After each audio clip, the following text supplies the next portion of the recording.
예, 고린도전서 10장을 같이 살펴보도록 하겠습니다. 고전 10장입니다. 제가 주제를 먹든지 마시든지 그렇게 정해봤습니다. 첫 번째는 구약은 본보기요 훈계로 기록되었다. 두 번째, 선줄로 생각하는 것은 넘어질까 조심하라. 세 번째, 한 빵이요 한 몸이다. 개혁성경은 한 떡이라고 되어 있는데 성경은 떡이라는 말이 없습니다. 떡이란 말이 없습니다. 한 빵이요. 한국에서 번역할 때 한국 문화에 맞도록 번역해놨죠. 네 번째, 타인의 유익을 구하라. 이렇게 정해봤는데 구체적으로 살펴보실까요? 이제 구약은 본보기요 훈계로 기록되었다. 11절, 10장 11절 보니까 이제 이 모든 일은 그들에게 본보기로 일어났으며 또 그것들은 세상의 끝을 만난 우리를 훈계하기 위해 기록되었느니라. 그렇게 말했어요. 어떤 내용이냐면은 그들 중에 많은 사람들이 하나님이 기뻐하지 아니하였으므로 그들이 광야에서 쓰러졌다. 이런 일들이 우리에게는 본보기가 되었다는 거죠. 우상 숭배함으로써 많은 사람들이 이제 큰 벌을 받죠. 음행하다가 하루에 23,000명이 죽었죠. 또 시험하다가 이제 뱀에 물리게 되잖아요. 불뱀에. 이런 것들이 이제 이스라엘 백성들이 광야를 지나면서 겪게 되죠. 믿음이 없어서 또 가나안 땅에 들어가지 못하고 이런 모든 것들은 구약의 단순히 구약의 이야기만은 아니라는 거죠. 구약의 모든 이야기들은 오늘날 우리에게 훈계를 위해 교훈을 위해 기록했다. 지금 그런 말씀을 10장 5절 6절에서 말씀하고 있는 겁니다. 그래서 여러분 우리가 구약 성경을 읽어야 하는 이유가 바로 그겁니다. 어떤 사람 한국에서 꽤 유명한 이름만 대득한 아는 사람인데 그분이 신학도 공부하고 뭐 그런 분인데도 그런 얘기를 하더라고요. 사람들을 많이 모아놓고 구약은 이스라엘에게 준 책이지 오늘날 교회에 준 책이 아니다. 그렇게 말하는 거예요. 올드 테스타먼트라고 구약이라는 말이죠. 그래서 교회는 신약만 준 것이다. 이렇게 아주 강하게 이렇게 말을 해요. 참 저렇게 유명한 분이 공부도 많이 한 분이 왜 저런 말씀을 하실까? 많이 좀 아쉽고 안타까웠어요. 창세기부터 말라기까지의 모든 하나님의 말씀은 오늘 신약 시대를 살아가는 저와 여러분들에게 주신 말씀이죠. 구약도 읽고 묵상하고 연구하고 그래야 됩니다. 본보기로 구약의 사람들은 다 본보기로 우리에게 교훈을 위해서 기록한 겁니다. 그러므로 우리가 신약과 동일한 그런 자세로 열심히 읽어야 되고 공부해야 되겠죠. 구약은 본보기요 훈계다. 신약의 성도들 우리에게 주신 말씀이다. 그렇다고 구약에 있는 모든 일 행하라 이런 뜻은 아니에요. 구약의 대부분의 모든 율법은 이미 완성됐죠. 예수 그리스도로 말미암아. 그럼에도 불구하고 우리는 십계명을 이슈로 한 중심으로 한 그는 하나님 원하시는 하나님의 명령을 지켜야 되죠. 안 지킨다고 그래서 저주를 받는 건 아니에요. 다만 주님께서 원하시는 바를 이제 기쁘시게 해드리는 거죠. 그것이 바로 구약 율법의 핵심은 뭐다? 선지자들의 대강령이라고 그러잖아요. 그게 하나님을 사랑하고 이웃을 사랑하는 겁니다. 그 율법의 핵심이죠. 그래서 사랑은 율법의 완성이다. 말하잖아요. 구약은 여전히 우리에게 성경입니다. 두 번째, 손줄로 생각하거든 넘어지지 않도록 주의하라. 12절에 보니까 그런즉 스스로 서 있는 줄로 생각하는 자는 넘어지지 않도록 주의할지니라. 이렇게 말하고 있습니다. 그렇죠. 여러분 서 있는 줄로 생각한다. 그때 조심해야 되죠. 모든 사람에게는 시험이 임하게 됩니다. 누구나 할 거 없이 욥같이 의인이라고 칭을 자타가 공인하는 그런 사람이었음에도 불구하고 그에게 감당할 수 어려운 엄청난 시험이 닥쳐왔죠. 그러나 그도 감당을 했어요. 오늘 13절에 보니까 너희가 감당할 수 있는 것 이상으로 시험당하는 것을 너희에게 허락하지 아니하시고 그 시험과 함께 피할 길을 내사 너희가 능히 그것을 감당하게 하시느니라. 그러니까 우리가 서 있는 줄로 생각하든 안 하든 우리는 넘어질 수 있다는 겁니다. 넘어지는 것이 시험을 겪는 거예요. 그런데 절망하거나 낙심하지 말라는 겁니다. 시험을 이길 수 있는 이미 길을 열어주셨다는 거죠. 선줄로 생각하는 사람은 결코 넘어지지 않는다. 그렇게 안심하지 말라는 거죠. 넘어질 수 있다는 거죠. 언제라도. 왜? 우리 인간은 아직 완전까지 가지 못했어요. 넘어질 경우에 있어서 그때 포기하지 말라는 거죠. 넘어진다 하더라도 충분히 다시 일어날 수 있는 그런 환경을 주시고 그럴 만큼 정도의 시험이 온다는 거죠. 또 능히 피할 길을 또한 주신다는 거죠.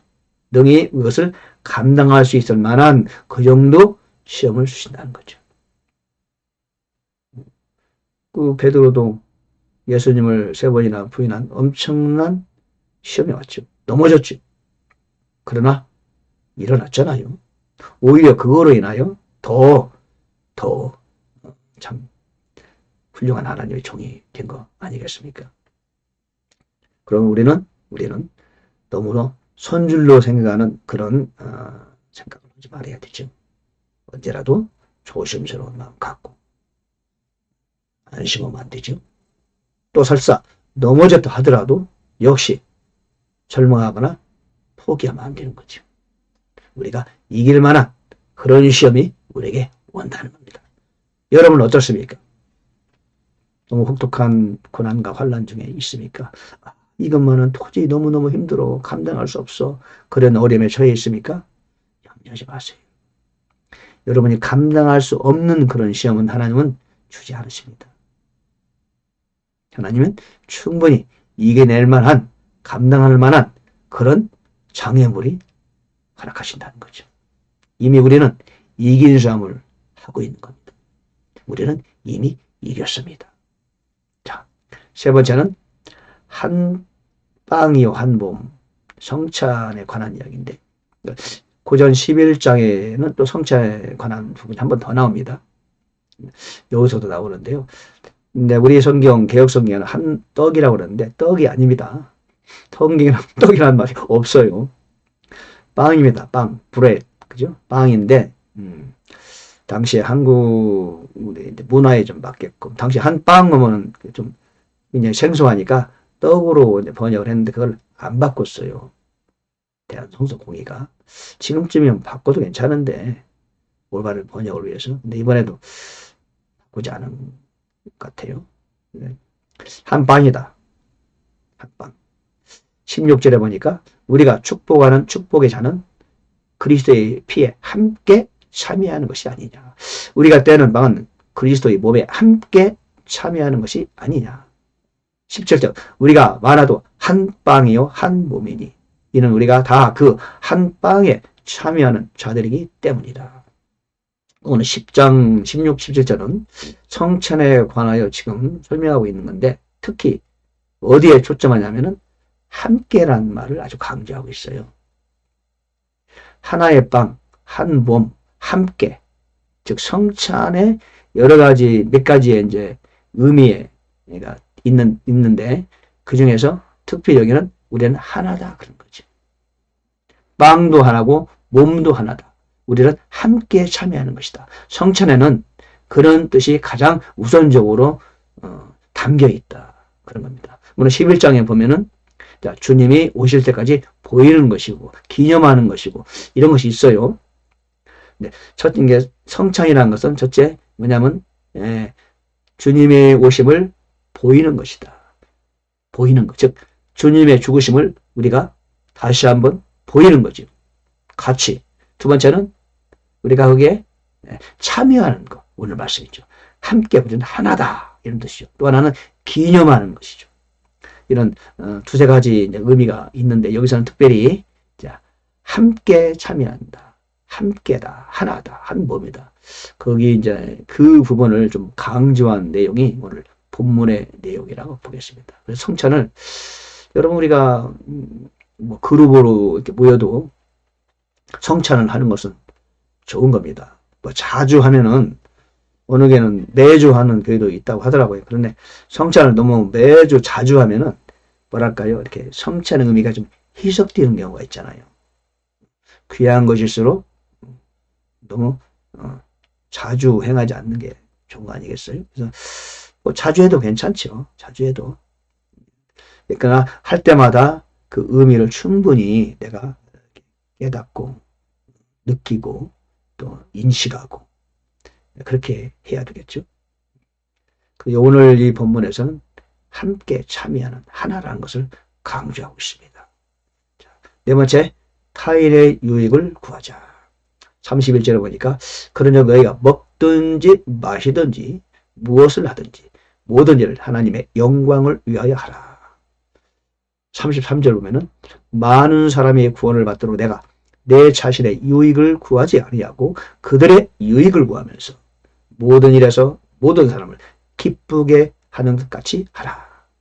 그러니까 하나님의 자녀라면 구원받은 사람이라면 우리가 어떤 일을 행할 때 무엇을 하든지 간에 하나님 중심으로 해라 그런 뜻입니다. 여행을 가더라도 나를 위해서 가는 게 아니고 여행을 가면은 이 여행이 전도 여행이 되는 게 좋다. 누구를 만났다. 만나면은 이 사람 만나서 복음을 어떻게 전하지? 하나님의 일을 한다는 측면에서 어떤 일이 있어도 하나님 중심의 사고방식을 갖자. 하나님 중심의 그런 생활 철학을 가지자. 이런 얘기입니다. 무슨 일을 하더라도 내 자신의 유익을 생각하기 전에 타인의 유익을 먼저 구하자. 그리고 그들의 기쁨을 먼저 찾아주자. 왜? 이것이 바로 하나님의 자녀가 세상을 살아가는 방식이라는 거죠. 그것이 하나님의 영광을 위하는 길이라는 겁니다. 세상 사람이야 뭘 하든지 자기 자신의 유익을 먼저 생각하죠. 뭐 기브 앤 테이크 이런 말도 있잖아요. 그렇죠? 주면 받아라, 받으면 줘라. 어떻게 하면 저 사람 만나서 이익이 있을까? 그러나 우리는 그렇지 않다는 거죠. 무엇을 하든지 어떻게 하면 상대에게 이익을 줄 수 있을까? 어떻게 하면 저 사람을 내가 도울 수 있을까? 그런 섬기는 자세. 그래야 하나님께 영광이 된다는 겁니다. 너희가 먹든지 마시든지 무엇을 하든지 하나님의 영광을 위하여 하라. 타인의 유익을 구하라. 그렇게 오늘 말씀을 우리에게 교훈해주고 있습니다. 여러분, 그리스도인의 삶을 산다는 것은 하나님의 영광을 위해 산다는 것은 특별한 어떤 노력을 하는 게 아니에요. 먼저 내 자신이 하나님이 기뻐하는 사람으로 변화되는 겁니다. 변모게 하는 거죠. 성장과 성숙을 추구하는 겁니다. 그러면 나 자신도 모르는 사이에 내가 하나님의 영광을 위한 그런 삶을 일구어가게 되는 것이죠. 먼저 개인적으로 노력하는 것은 두 번째예요. 하나님이 기뻐하는 사람이 되면은 내가 가는 그것이 바로 하나님의 영광이 임하게 되는 것이고 내가 움직이는 그것이 바로 사역이 현장이 되는 것이죠. 사역하려고 먼저 애쓰기 전에 내가 과연 합당한 사역자가 어떻게 될 것인가? 거기에 먼저 초점하는 것이 사역 성공의 비결이 아닌가. 사도 바울이 지금 하나님의 인도를 따라 우리에게 교훈해 주고 있는 것 같습니다. 오늘도 좋은 하루, 성령님과 동행하는 하루 되시기를 간절히 바랍니다. 감사합니다.